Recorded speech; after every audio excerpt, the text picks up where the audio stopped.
This program contains content that may not be suitable for viewers under the age of 18. Viewer discretion is advised.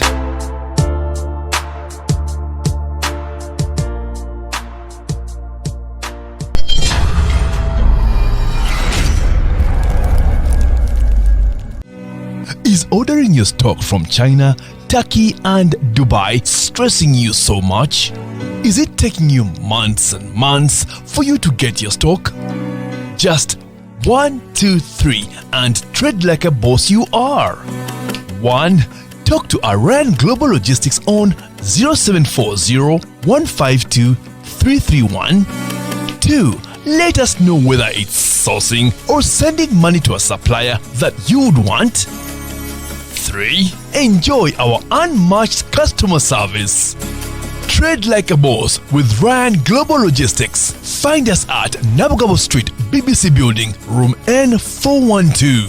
Call us on +256 740 152 331 or +86 180 723 935 15 or +86 132 502 15685 or visit our website on www.rangloballogistics.biz. Rand Global Air Express Cargo. We move anything, anywhere.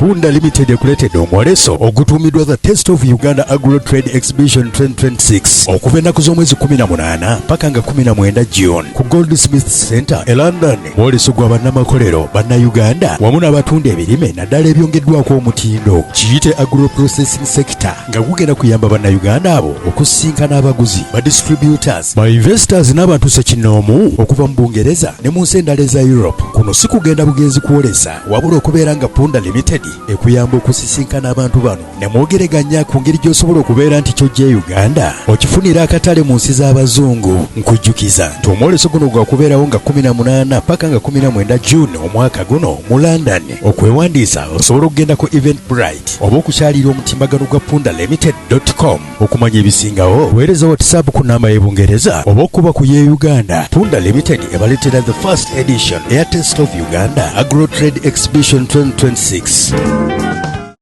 Olimba wakiririmba bulungi oleme kulimba in such a way ng'olyoza nti abaana Uganda bonna basulu. President Museveni ye musajja yekka wano mu Africa gwemmanyi akwata mukazi we oba n'akulemberamu. Baba ina kakasana nimugambye konti ampe kadi nze Munyagwa. Astagfirullah.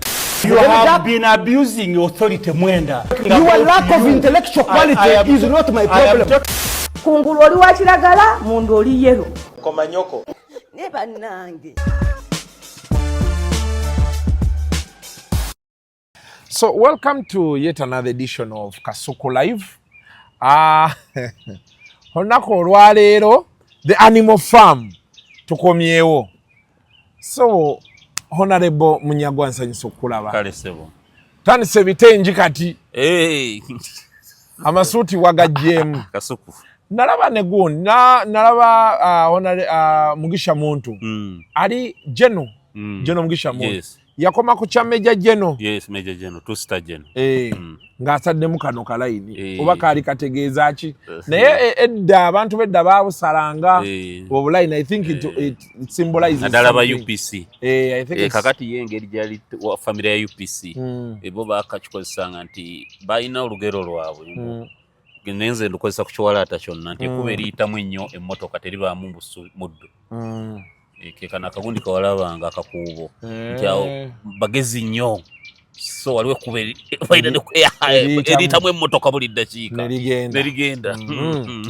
Kale last week nakulaba webale kukkiriza kukola na basajja bange nakulaba n'entambi yali atandise okuchest thumpinga abaana ne bamugamba ntambi musajja nga yakugaaya bugaaya ate saamugaaya nakulekaawo saamuyisa na bubi kubanga muvuuka oyo ntambi mugezi. He's a very brilliant young man. Maxize nga yafuna first grade ku senior 4.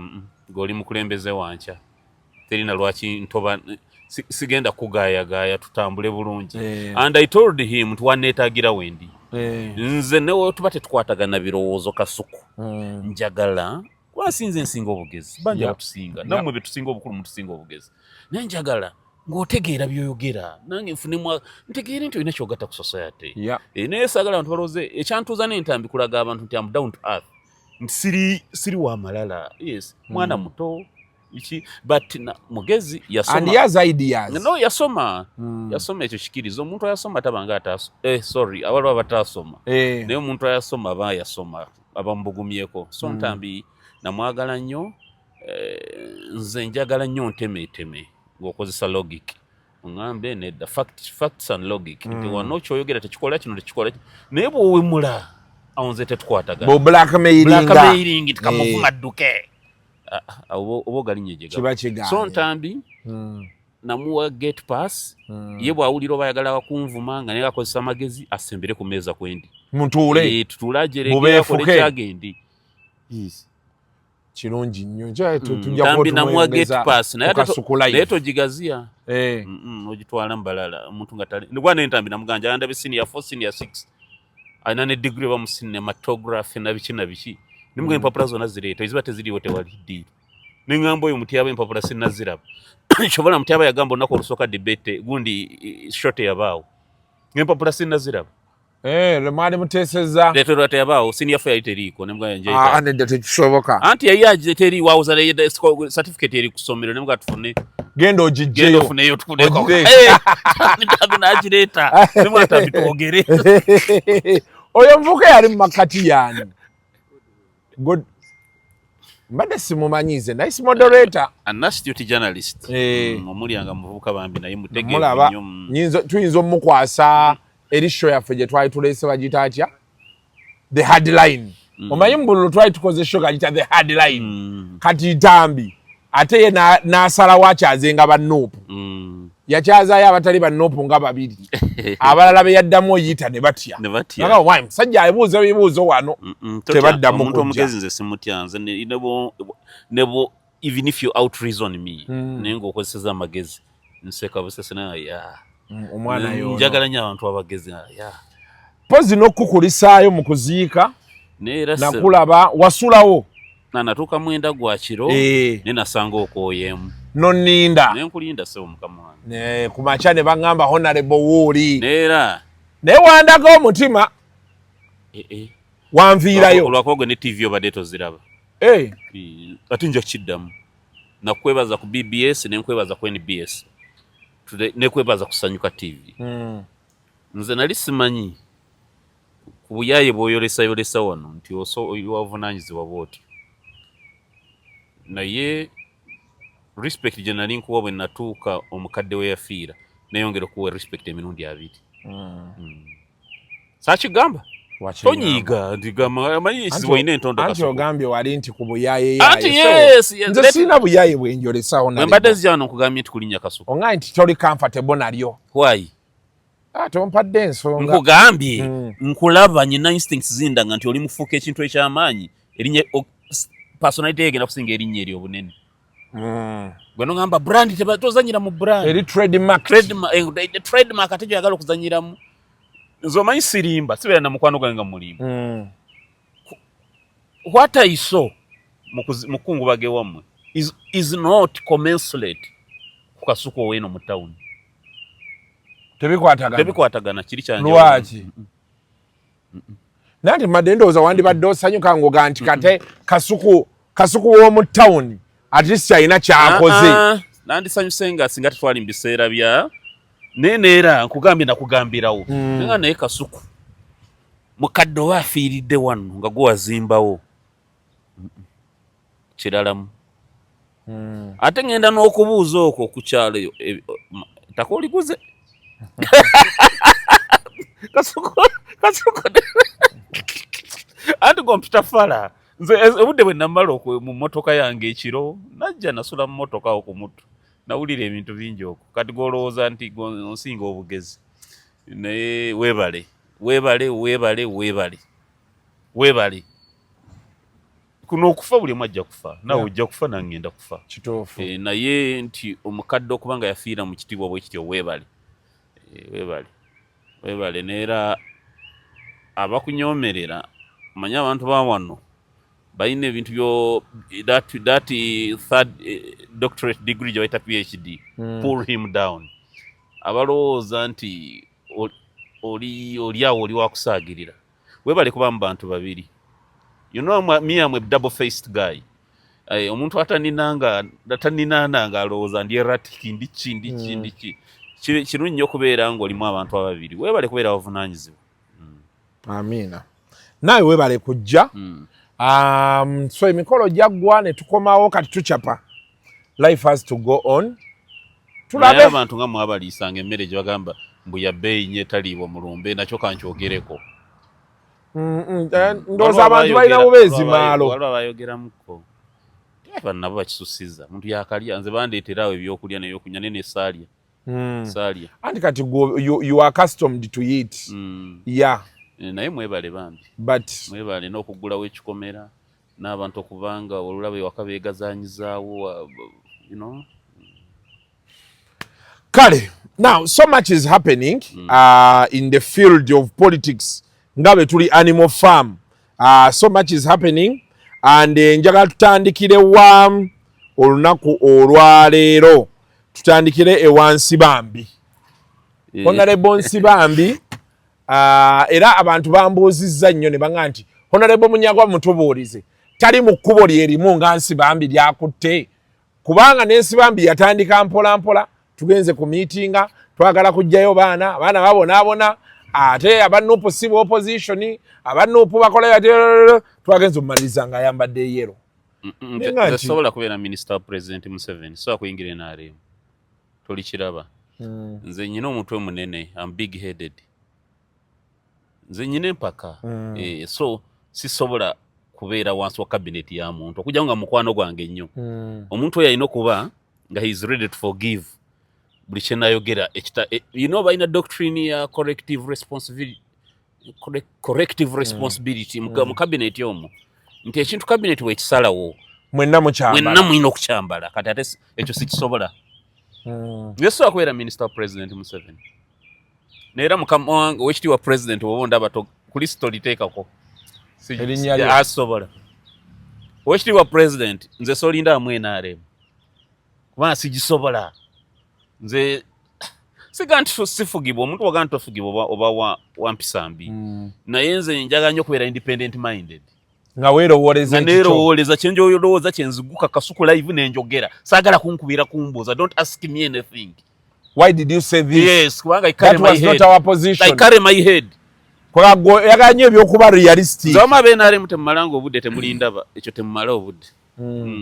Ekyokubiri enkwe ziri mu NRM intrigue.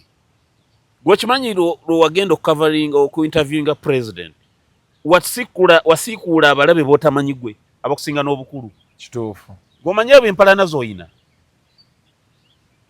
Anti gwe Kasuku naawe oluusi olumu obudde obumu bonyuka ogukira ku bbereya. You need time. Ebintu bino obifumiitiriza otuuleewo nga tulina kyakunywa otuule. Ate tulaze tubifumiitiriza naye ogenda omanyi ola Honorable waliwo ekintu kimu nze kyentunuulira ennyo. Oli asobola okumpalana but in the long run bw'alaba nga musajja waabwe nze sirina kye namuggyeko. Kati kankuli effitina eri mu NRM. Effitina eri mu NRM nagamba Nsibambi ne ngamba Kabuusu Moses Honorable ne ngamba Honorable Latif ne mugamba temusobola ezente esigazi mwaga kuteeka wakati wa NRM wa President Museveni no opposition tezijja kubaawo. Reason being abagenda zitaba NRM. NRM ina ba scavengers. Ekintu kyabwe kikwaddiye naye ina abakiriirako. Tebaagala President Museveni ayingire mu nteekateeka yo neetereeza. Bamanyi mu nteekateeka eyo eyinza okuleeta arrangement empya either ebaleeta competition munda oba President Museveni ayinza okugamba naye bannaye wamma tukite. Tukireke. President Museveni ali under siege. I'm telling you. Kugamba naye waliwo ebikolebwa ne bimuyitirirako. N'agamba waaki mbonaabona ne bino. Kankunnyonnyole President Museveni ali under siege. Buno obubbi obuli ku industrial scale kati bwamulema. NRM ina ba mafia kati basula kubasawo baganda baloga bwa minister nkugambye wa minister nabo babologera tabono nze nali mu parliament omusajja we NRM omu nga mpulya beekubaaka ama wetanga yasinga oba wetabola gende ku kasajja ketabola kali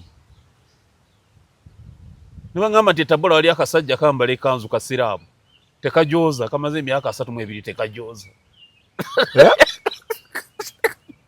mwe kasomedduwa nekateekamu erinnya Museveni enkeera osookera ku listinga minisita kebeera kati abasinga balina bweru wa ggwanga mu basawo baganda bagenzi kyekyassa ekintu ky'abansi bambi pulezidenti bwe yazzeeyo museke NRM mukakasa bamugambye totuleetera oteesa naani nabeera ova wheremudi ate nga bakoze ne babalangirira ku bwanguzi kati naye abatayaga kulabaka nga munnanfuusi nti mbaliddemu olukwe ebyo baagala okuteesa babituwandikire mu biwandiiko oba bajje we can copt them babireete eno because wano oba olesensi bambi ani nga basatu toteekawo nnyo competition nnyo ku bintu byabwe NRM tekisobola kukkiriza President Museveni kuyingira nteesaganya n'opposition era nze ekibiina ekiyitibwa NRM sirikiyingira ekyo njala nkubuulira nebe kiribanga kiri mu opposition ekyaki NRM yeri mu opposition NRM balina enkwe nnyingi to the extent wala president ngayogera yali bugiri iganga nagamba he expected to find my sister Kadaga here where is Rebecca Namuganza where is kakati Kadaga deputy prime minister the kingpin of Busoga waliyo rari Busoga tebabadde nakatase wadde muyita kati nze nerimbe Munyagwa mbunyingire mu kibiina ekyo mbujja kuba muganzi nnyo nze bwe nyingira mu NRM nembeera minisita bangu ba mwezi gumu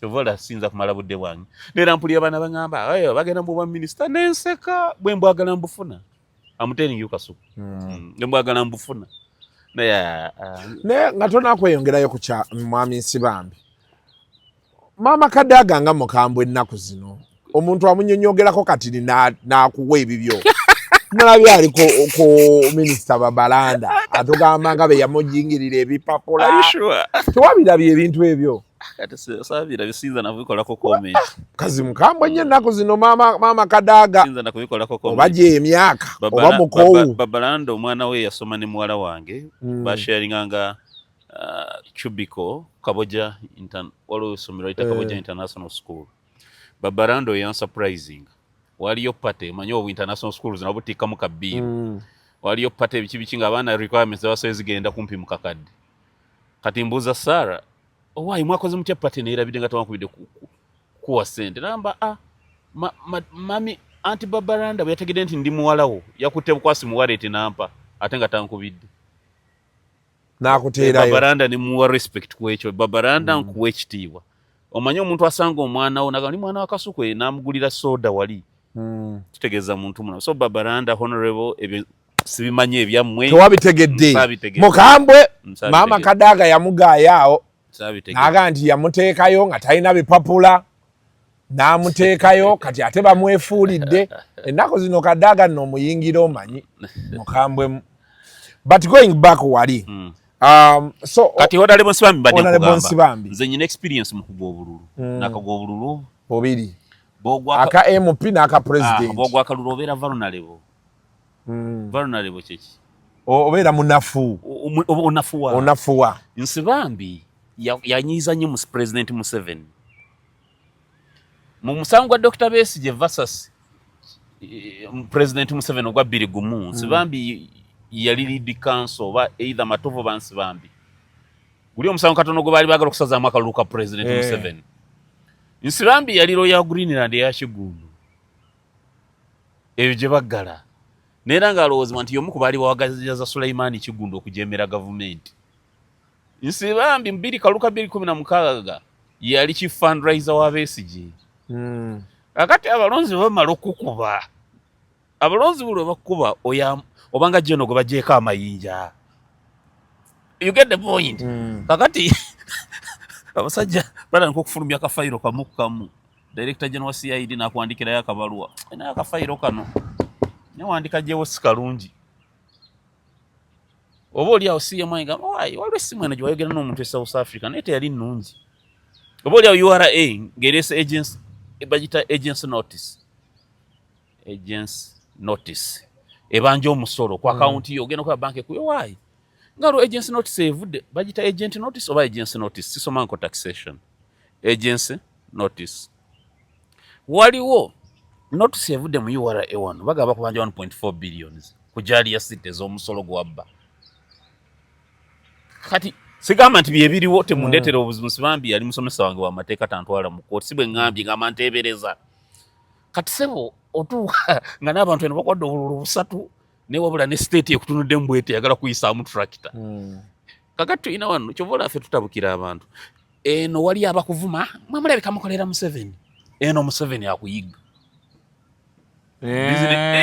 business bagenda kuziggala kino lwekigira otunula n'obiga kati nkola iki eno bano bakugamba walya eno bakugamba walya eno bakugamba sebo business zino okuggala ezo na bino byonna ate olina n'emisango okola otya bansi bambi nakuwe babadde balina okuwanika kati ffe abo emitwe emirende ffe tusobola ebyo life eyo n'oyiriba ebibyo n'ova mu kalulu n'oyiriba ebibyo n'oweerera abaana bo nga kyoyagala kyoyogera ekyo si kyangu nze Munyagwa gyo ngenderere President Museveni wakola ensobi nga nti eyo nsobi ekyo tekiriiyo opposition bagikola nga ekyo tekiriiyo eyo independence okugifuna weetaaga ng'olina olususu lukalu nnyo kati nsibambi yadde vulnerable tenkakasa yafuna ebimutiisa bingi n'atya n'abagenda ku nsi bo banyenda kwavuwala bagenda kubaaki tenga n'abantu bantadde sinaata n'awanika but bino byayongerezaako does it make sense because nze nawagira Nsibambi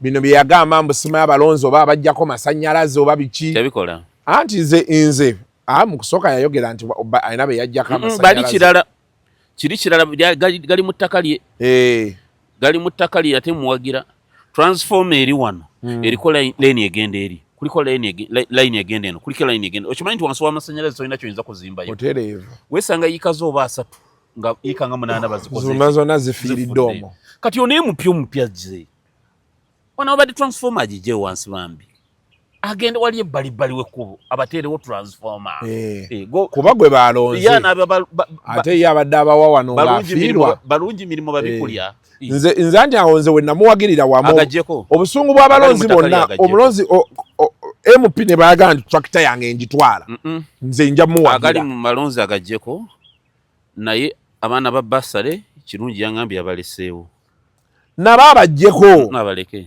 ate bw'oba omanyi nti honalebo kyenjagala wama kyenjagala okugamba wama kiri beekiti abantu baffe problem gye balina and for me I came to think about it our people they want to receive they don't want to give okitegedde because olaba honorable nze senga Nsibambi yajja n'atugamba nti for example mu polling station eyaleka abalonzi 100 yafuna obululu 49 oli n'afuna 5 mu kamu ngenda mugamba nti bwana Nsibambi waliwo abaakulonda oba okitegedde naye tosobola kuŋŋamba nti ku bantu 100 walondebwa abantu aba tekisoboka kati bano abaana bo bayinza kuba bamulonda nga bamulondera wa ekyo kyekibuuzo balina otubuulira bano bonna abadde tulina otutandika okugamba abantu nti omuntu if you want to enjoy something kiringa n'abawala tubagamba nze nsiba ngamba abavubuka ne bensanga bawala omuwala mugamba nti siyina kyenkufunamu sente zange nkuteekako zaaki bwekiri honorable no, but we need to begin telling people the truth if I'm not benefiting from you ate n'abawala nabo era mbagamba babuuze abavubuka nti nno ozonkwanye onsanze neeriisa neenywesa what addition what value are you adding to me ekyabawala Katonda yakibakkiriza okitegedde ekyabawala Katonda yakibakkiriza naye omusajja tebakikkiriza anti kati naffe balina Katonda yakugaana okulangira omukazi ekintu ky'omuwadde oba babeera basaaga nkubulya Kasuku ojafuna ekiseera nze sente zange tosobola zirya bwotyo Katonda yakwata abakazi abo yabakkiriza okutunyigiriza tokkirizibwa kumulangira ky'omuwadde ekyokubiri tokkirizibwa kumuggyako ky'omuwa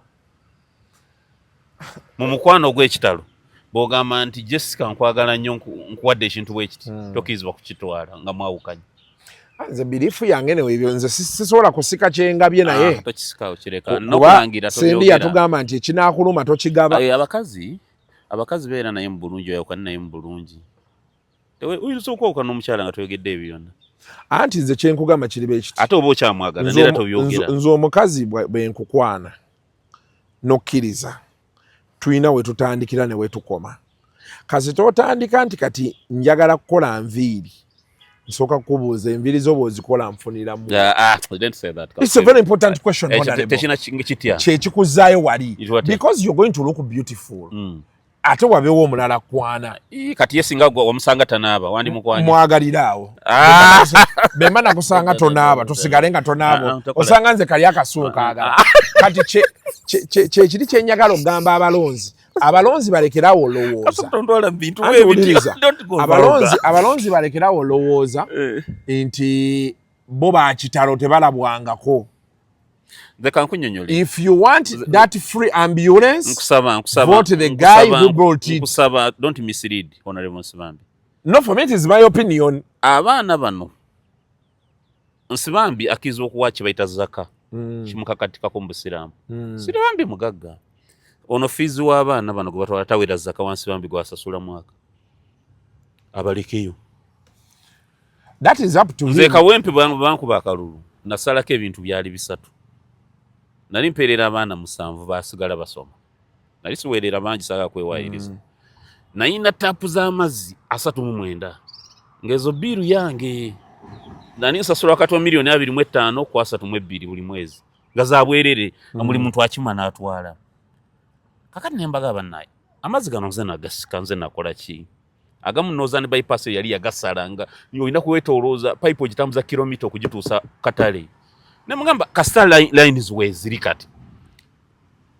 Nsaba mita ukweziri. Bwe mulonda honale nga mulonze honale bokaziwe. Atandikirawo asasule biru. Akwe kugana mbu asazeeka amazi. Bonga baagala mudekenze nsigalenga bwe nsasula biru. Amazi ebyalo byonna biga consuminga nenga empimu ki. Nembagamba ekirala. Bwe balabanga epipa bikaze ne bayibbirawo.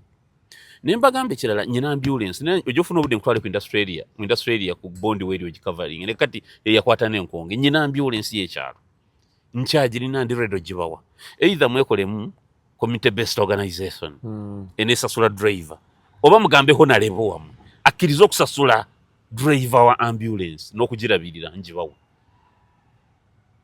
nebanga ampazuga driver omusasulira nga tekisoboka kubanga ambulance ekolera bwerere yetaga driver yetaga repair yetaga amafuta nenze njirese ya milioni 12 njibalekere kwa sina ngenda giteeka so singenda ngenda giteeka nera weeri ekyali ko n'ebipande byange eri mu Australia ku Bondi we nagiteeka kakati nchengeza ko kulaga nti naye ky'abaana tobajjamu abaana bano bantu bali innocent nnyo abasinga kyangunyo n'okusanga omuzadde ali wicked nga ina omwana ali ate tomanya mwana kyalibeera Nsibambi mugagga ekimala naye ekyo twakimaze sagala omukume mu muliro yangaye mukyalo yakkiriza abaana batekinze over kakati ekyo kireketo mukuma mu muliro simukuba mu muliro me what I was trying to Nsibambi wamecha abaana baleke me what I was trying to explain Nsibambi was this mugagga that if you want to benefit from me I should also be able to benefit from you. Nera abaana bali appreciative abaana batekuba nakalubaka muwa I don't know but for me my belief is that ntajja abaana abandi masomero so okujja waliwo taata w'omwana omunsi bambi gwe yangamba nti yagamba Nsibambi yalangira Nsibambi tukoya abasiraamu tenga Nsibambi awerera mwana wello Nsibambi nanyiga naye kati ono bambi asola ne ku ddiini ate nga nze mpeerera na mwana we mateeka kati namuleke omwana si yakigamba muleke anti abalonzi be batyo keka akamanyiro k'abalonzi naye where I disagree with Honorable Nsibambi wamuwokka bino bye yadde ayongerako ate simanya twatula ne president bagenda kuta abaana ate simanya twali ku campaign tebalina manifesto bali mu vimba simanya deri vimba you know why I don't agree with him on that Honorable Munyagwa now he has now made his crossover to the NRM aina kye yeekwasa ekiteetaagisa okitegedde bina biveka agende bugenza agende bugenza agambe nti nze kati kino nkimaze ngenze because tejasobola mutuga nti waki wagenze mu NRM oba okitegeera yes So for me that was nze nga manyi yadde vulnerable ate nga ala ne mu opposition ta China ya opposition emwefuulidde n'akangende opposition ngemwefuulidde Kasuku tomanyi bwe kiwulikika kufuna bululu busatu naye ne Museveni takwagala gwe Kasuku ng'olina emisa omanyi kati nze nyina fayiro eziwera 45 nze nyina fayiro nga bagisitula nsula luzira nga kooti baasiteeka butesi mu kadrowa nanga mumuleke bayiddamu okulaba tuliramu okulaba nga tulemerere tugiyeeyo weziri nga bagijjayo bakugatta ku kivumbi treason nga bagibikako obisa nga mumuleke kati ezo fayiro nga ziriawo zikutunuulidde ziti n'abalonzi ne bakuwa mu bokisi obululu busatu otuuka ng'oli Nema ndowooza nti kati wano ate awo yandibadde off the cuff kubanga kata China in a political position. He moves into his own businesses. Kanti bali baate bakulese, bali baate bakusonyiye biwanyiza. Biwanyiza. So Sibambi could be lined up for a ministerial position. He's overqualified. Teri chief from government ya Museveni, Sibambi chata ina qualification. No chief justice. No chairman of electoral commission. No deputy chief justice. Never bubachi attorney general, he's overqualified. He's overqualified. Oh wow. Muyivu nnyo. Baba. Kale katumusabire birungi byerere, but of course in other stories taina birungi byagenda kusanga. Genda kutaina birungi byerere byomusabira tomukiina. Avudde mu frampe nagwa mu muliro. Naye nare mujagudde mu muliro gutokota. Taina birungi byagenda kusanga. Obunanfusi buli mu NRM. Enkwenenge biri mu NRM. Efuga biriri mu kabina ke bayite NRM. So for you wouldn't have advised him to join? Nze Munyagwa. Nze siza genda mu NRM Kasuku. Nze manyi Munyagwa sisobola nkikugamba. Yakatenze sobola saga kubeera humiliated bangobe myezi 2. Nti go. Genda ate kwanze babajja kugo. Naye yakihintinzeeko naga nti bwe binaagaana. At least yali bategedde. Naye nti yegendereze mu byenguzi. Si muli wanguzi naye yegendereze tabeera tempted. Bayinza okumusiiga ettomi. Tebagala abulireyo ddala. N'osibira luzira. NRM byonna bisoboka. Ne bakusika eno mu opposition ne bakuteekako ekifayiro kyenguzi n'osibira eruzira.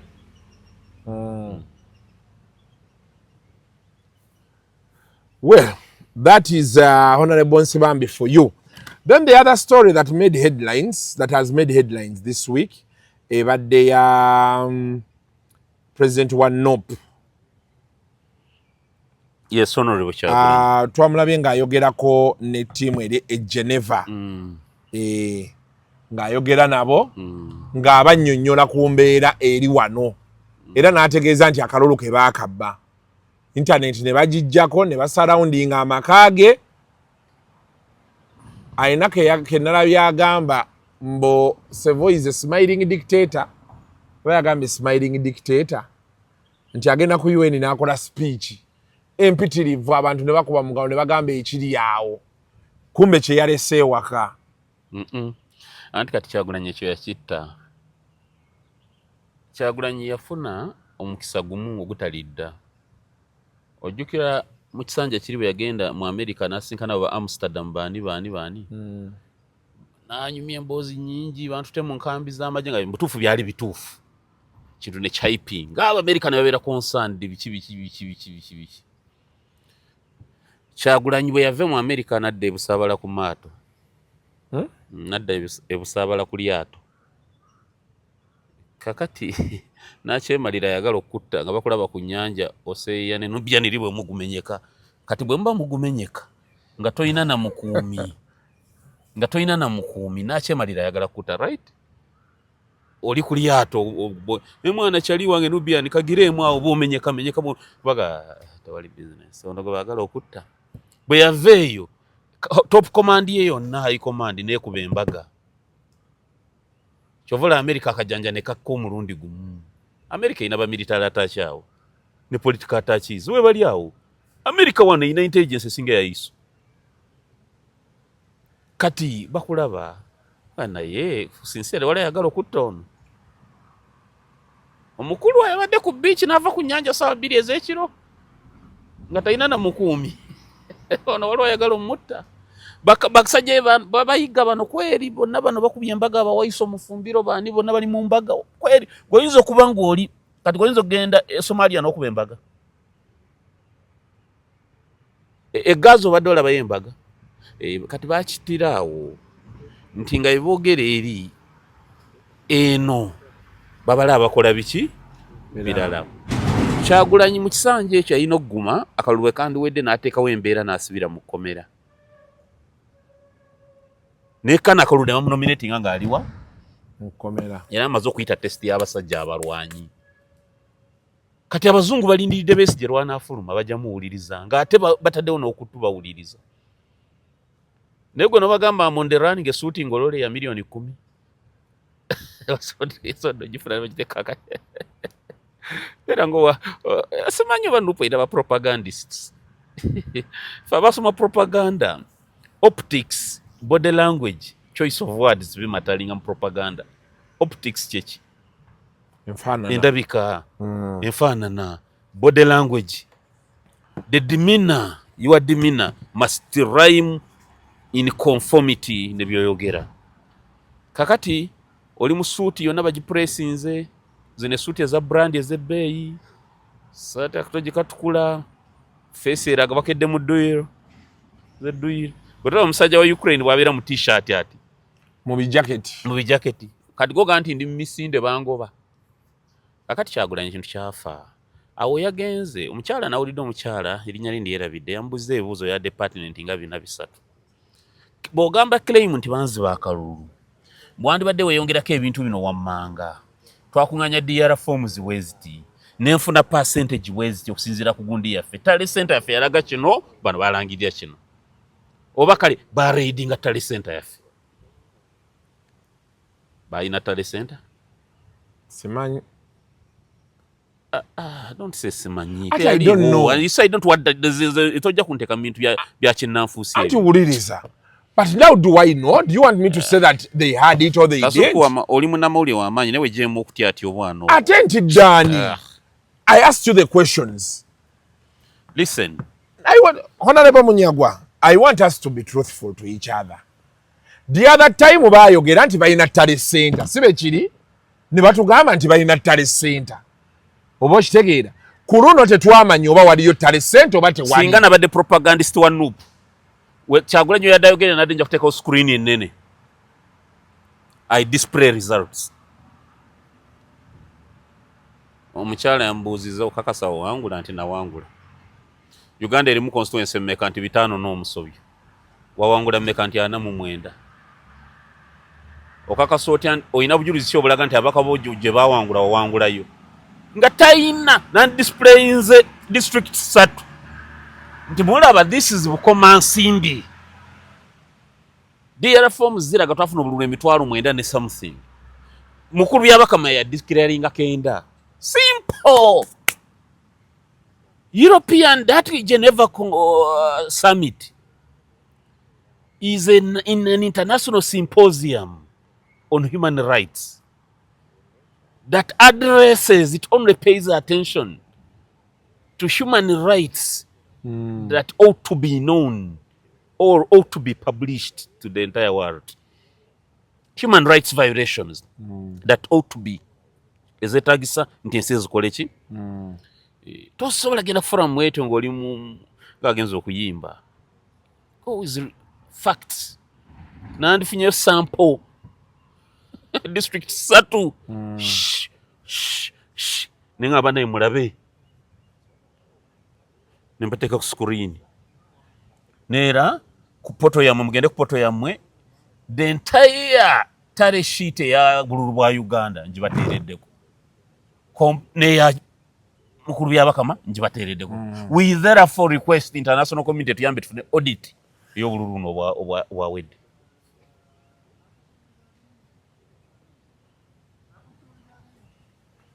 Aina CCTV camera, right? Ewe, I presume. Yandwadde n'akatambi akakalaga bwe yatoloka ewakaawe.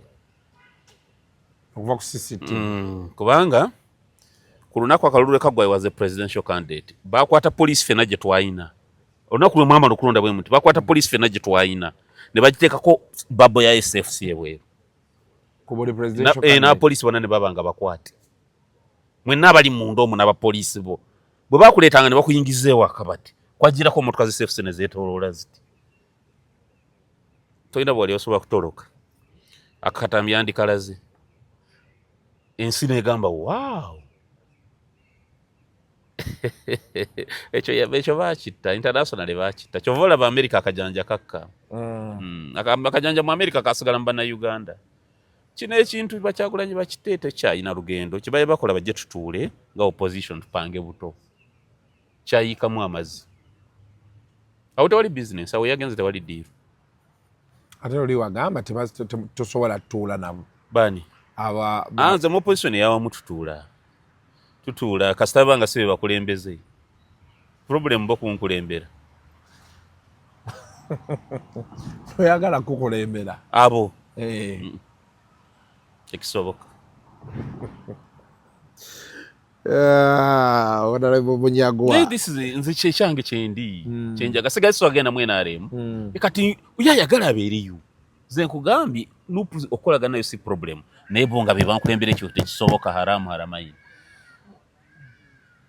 tebalina bukugu bunkulembera wa byabufuzi bamisinze opportunity waliwo omusajja banaye abaana bamisinze omukisa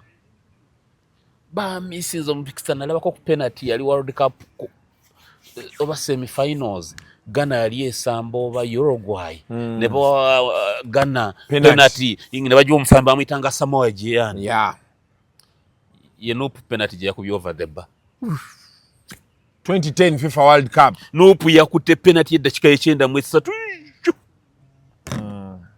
ate ekireetera Kyagulanyi era problem kwekuluntaza.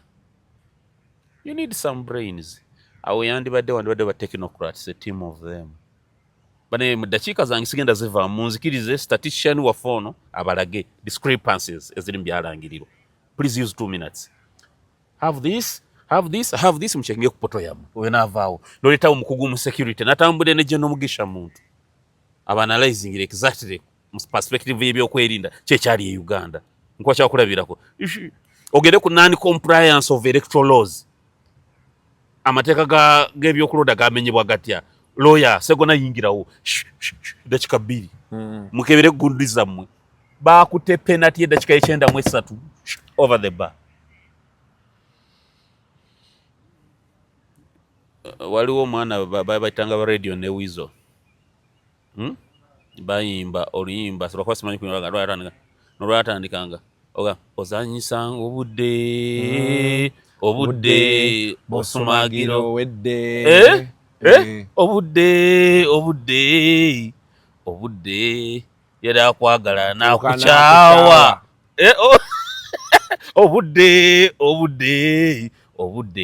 byamane mu byasa okatereka abakalaba akawuliriza akayimba ako songole kalamu ne sawa yekizamu time will come. America tabalumbanga n'abazungu nga toli prepared. Ezo parliament za Bulaya temulimu bamenyesi ba muziki. Sajja buloya bwe Harvard si bamenyesi ba movies. Eyo summit wajirabye. Erimu ba retired generals. Yes, erimu basajja ba CIA babeera mu galale balaba abali aba CIA. Aba Mossad. Abachi akutunulia diminati waba wali ku body language ati ate wali business wale Trump kyakoze ku mukyalo wa opposition leader wa Venezuela we bakwata Maduro naye kati ono mukyala yage naga very respectable ku ground tasobola atenga yawangula akalulu baga aina following aga mnaita sobola ba president very respectable kitegeza bamunonyerezaako amu stadamu abo group ya sokubera ku Kyagulanyi mu America bali bakesi ate he would discredit President Museveni owayaga ku weekend ngamba zungu discrediting a foreign policy ye abazungu basingo kumwagala ki interest ya mwina mu ele ku foreign policy mugaye kati ngabine ebya mu America ebya Somalia abikutte bubi fetuso bikwata this better batereka kayimba ka Red and Wizard kakulu anayagala awulire pira mpaji gwagenze eyo gundi parliament tebagikuwanga n'ogirumba. But is he in the country? Security emanyi. Buza aba security, buza police, buza bamanyi. Kwakakasa tebamanyi. Apostinga katambi yafulume waka. Ebyo mbimanyi mbibadde mutoyinza kufulumawo. You can't. Ujanga waliwo permission. Ujanga waliwo safe passage. Kalu tekayinza kugwa n'ofulumawo. Ujanga waliwo safe passage omukulu muleka. Katwadde assurance tagenda kwekalakasa kola kimugenda muleka. Let him go wherever he wants. Ebyo tebattawanya nabo tuplanning ebiddako. Ekyo kyayise kati ba MP banupu enjogerera leero 10 bali Namibia. Jagala official wanupu mwachi wakanyi mwerist. Bali Namibia bakolachi. Anitas among your sponsors. Baba tedo project kwejjako stress ya Kalulu. Abayitamu. Buli atayita buli kasobe MP opposition ngo yaga kutambulako kakane. So kuve Namibia no wayo olugendo lulala ya Jamaica no wayo wa no kakana gwa no gwamu. Awo la naye Honorable Munyagwa pozi wagambi wasoma propaganda. Adeda, let me tell you this. Kati abagwa abeera ka holiday abawakaji. Butabanja Kalulu labono. Atomanye tukabanje bano bamala okudduka ku bantu ba rewarding kuba bempiche bakoze bali bachajinze society command nebera scatter the sheep and scatter hit the shepherd and scatter the sheep ya approach ya M7 abantu bali agitated jawo bano gwali munnaku gwe babyakalwe Namibia ononyayo ate government jochai walo nava mu Greater Luwere go abakalu ali Namibia yakaba nyama ziga naye mulaba Namibia awakane mtali Namibia tekati government jogambe mbye yabatujju ekwade padi mkumpi wa wiki biri kwa center za bawe mpipa rubina kulata wa mugwanga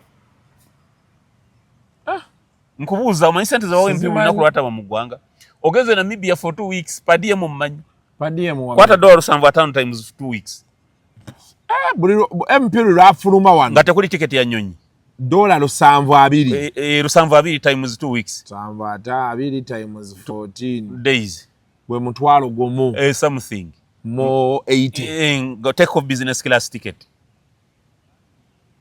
that is like 3000 nache malira ayagala okubatta twalo gomu mu enkomi 3 kati ye Museveni kyabakola ina musajja wa ambassador muita Adonia yebale Adonia yebale wa mu America ye ambassador wa Uganda ku atule ku UN akwata Adonia amanyi Europe eyo na America wajude ba robis ebyofuzi babera mukoli amabanga ga Africa bagakolera PR mweyo mbazungu biki kana ngamba Adonia likinga nebyo musajja twagala okutta babo government we bayisa abaga menga opposition bagagenda ku benchmark ya Namibia twawadde buli mu mutwalo gwa $1 n'ekitundu fa babi walo timu endala egende Jamaica batwagala okutta baseka bosesinaga tawali business bebabi bawo Adonia yebale delegation agirage ngamba we are a dictatorship bano opposition balabe this is Honorable Swandi so this is Honorable Swandi so bali sente za government bali edide bakola emirimu gyabwe how are we curtailing their freedom nga kuliko naye akabya amaziga nga bamubya akalunga naye ali mu delegation ero mwe Kasuku ngalo byota so akunsambise byekijega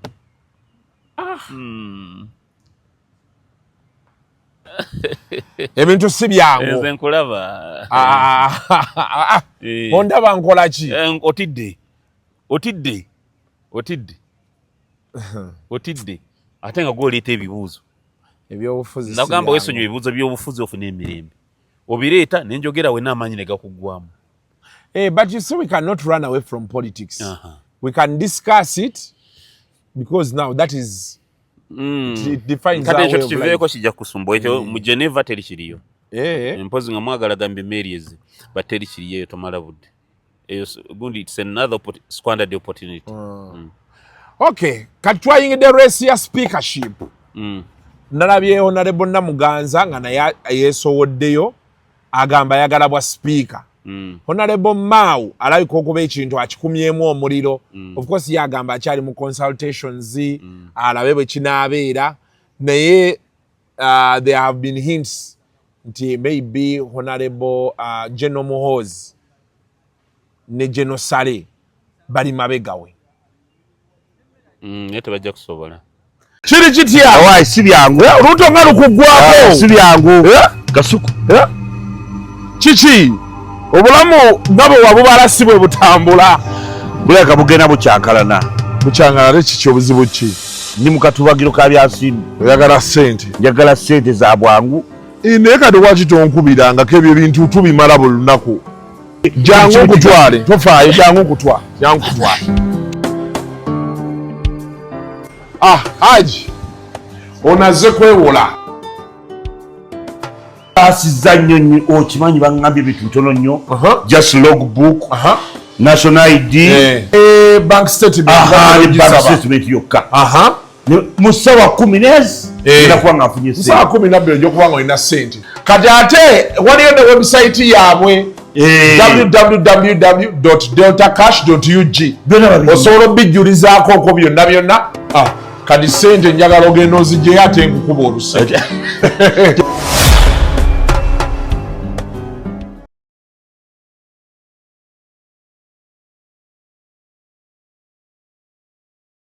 Ono Anita kirabika President Museveni gwayagala. Bano tebajja kusobola. Abo basimu emu bonna ne babidduka. Mau tajja kuwangula kalulu. Tasobola. NRM erimu enkwe nnyingi. Onaleo Mau simanyi lwaki alowooza nti tasobola. Ate alina statement gye yakola. N'agamba nti ebifo judiciary bagitutte wa ate nga yakola nnyo naye ku block vote yava mu Northern Uganda. Kyayagala nkitegeera. Nairo Republic bayina kye beeteekamu oluusi ekibajjamu oba ekitabajjamu. Waliwo gye bayitanga Nairo Republic, Acholi, Lango, West Nile. Nairo Republic bo bagamba nti bajja kukolesa that broke thing of vote of the region to negotiate power. Nga ebye Kenya kati most of the Acholis bo bagamba nti Walanya we yava waddewo Mau. Mbuneba n'abakulu b'ebika bagamba President Museveni tekifo kyaffe tukyagala. Kati Mau ne wabawo intero erowoozebwa mbu Anita Amonga ayinza she's nourishing presidential ambitions.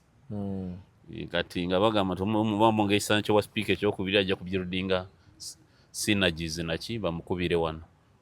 Bali mu transitional battles nezaga kuleeta Mau on board. Naye tebajja kusobola. President Museveni alina weaknesses endala zonna naye tamanyikiddwa mu kumenya nnyo ndagaano za banne. Alabika yawadde Anita ekigambo kye. Like it or not, bw'aba yashimuwa tajja kimenya. Kati President Museveni gwayagala yajja okuwangula.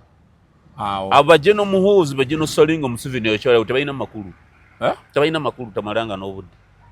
Ojeno Muhoozi wasimwe mwe wacha stock up. Taddayo na mulabawo. Ojja kunoonya Muhoozi akubuli. Acha kudduka emisinde. Sale bajja mugamba wetoka. We wacha. Sale tojja kuddayo mulaba. Ne Mau bajja mugo bajja kuyingira bana munkekeero bangwe toyingira. No. Abonna Muhoozi, General Muhoozi ne General Sale bati omuntu ogu ate gwe batya mu bujjuvu gwe batayinza nakumalirako gwe batayinza na disobeying order wa the second. Oyo Muhoozi atataatawo tasaaga manyi ta musajja tasaaga. Katayinza bwasalawo President Anita gwenjagala Muhoozi tayinza ku antagonizing Anita. Wawo yandibadde tamwagala oluusi simanyi byabo but nsuubira Mau talina chance. Abona tukuli alina chance. I think it will be Honorable Anita and Honorable Tayewa again. Kati awo Tayewa atali okajja kuba speaker. Maybe bali banga bicha mu favoring. Bwali be kibala kibaze bulungi. Okay. Naye ayina entalo z'abajenozi okuva mu West. Abalaba nga bakinako nnyo. Tumanyi Deputy Speaker bwatuka ku mukolo baminisita baba wansi we. Kibi nnyo. Kiba tekirabika bulungi. Ate West balimu nga bazibu. Bangi. Twalabe n'olutalo lwa Otafiire ne General Muhoozi. General Otafiire ne General Muhoozi. No comment. Awasijja kola comment. Omu anko wa munne. Otafiire ekintu kya Museveni akinamu omukono gw'amaanyi. Otafiire wa Foronasa. Singa omanyi wait wali ndowooza tonnazaalibwa wali tonajja Kampala. Waliwo ofiisa bamuyitanga Frederick Jafiira Rwanda. Yes. Nali mwana muto ne mpulira Fred nga alina omuntu gw'agamba mbu Otafiire yamurecruitinga mu magye. Fred yabeerako Deputy Minister wa Defense 1. Yagenda Major General. Nali mwana muto ne mpulira nga Fred alina gw'agamba mbu Otafiire yamurecruitinga mu magye. Mu Buyeekera. Otafiire yatwala Fred ewa Museveni. Muntu wataba wakuzanya. Abamunene nnyo abanga so ebyo tubireke tetubeere excited byaba Luganda bita. Kubanga Sale ndaba jala Otafiire ne Museveni ndaba jala Otafiire. Sisuubira nti General Muhoozi ono mutabani waabwe ono muganda waabwe yafuuka muganda waabwe. Ebyo tubeereke saagala nnyo kubiyingiramu. Omanyi waliwo nange omupiira ogunsukkako ne ngulaba nga sigutegeera ne ngamba katulinde tulabe ekinaavaayo. Gye binaalaga. Kale, I think today that's it. Tugenda kuba tutambulidde awo. We discuss ensonga nga bwe zitambudde. I hope you picked something from there. Politics is still playing out. I'm a firm believer that abantu bangi abaagudde mu bululu bayinza omaliriza nga bali ku side ya NRM. Naddala babadde tebannaba kuweza ssente nnyingi oba bakaliya politicians bangi bayinza okuba nga tebajja kuvaayo kugamba nti twasaze eddiiro but oyinza okulaba ku appointments ezimu ziza n'obutabeera minisita n'olaba oliba waliwo ekitongole oyo yagenze mu ekyo. Bino bitongole nga wala KCCA NEMA byani government eyina emirimu egiwera 13,000 egy'amaanyi egyenkana n'obwa cabinet minister butereevu. So you may see so many because abasinga abagudde mu bululu naddala de baludde nnyo mu byobufuzi balaga they don't have the willingness to come back to run for president again. So ebafuna ka soft landing kano amanya nja kuba ku mulimu n'egirabeera emyaka 10 nze wendi okomawo mukalulu 231 ngenda kwesimba kuba president bw'eggwanga. Neera activities enyina ngenda grounding ekibiina kya Common Man's Party.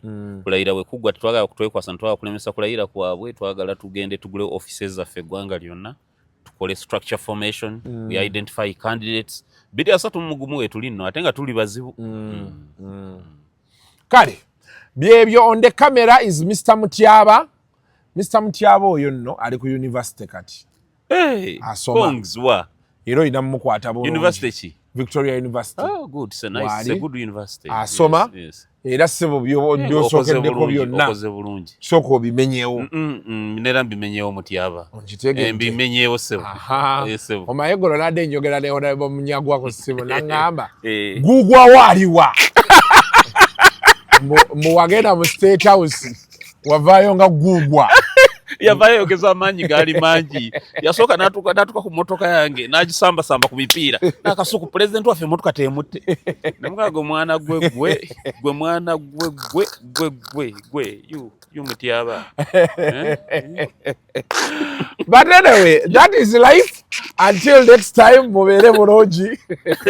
Mweraba.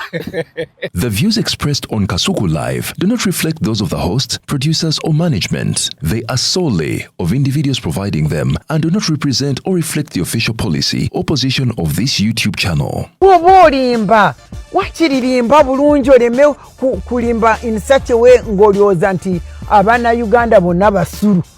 President Museveni ye musajja yekka wano mu Africa gwe mmanyi akwata mukazi we oba n'akulemberamu. Boboyi nakakasa nani mugambyeko nti ampe kaadi nze Munyagwa Astagfirullah. You have been abusing authority, Mwenda. Your lack of intellectual quality is not my problem. Kungulu oli wa kiragala, mundu oli yero. Komanyoko. Ne bannange.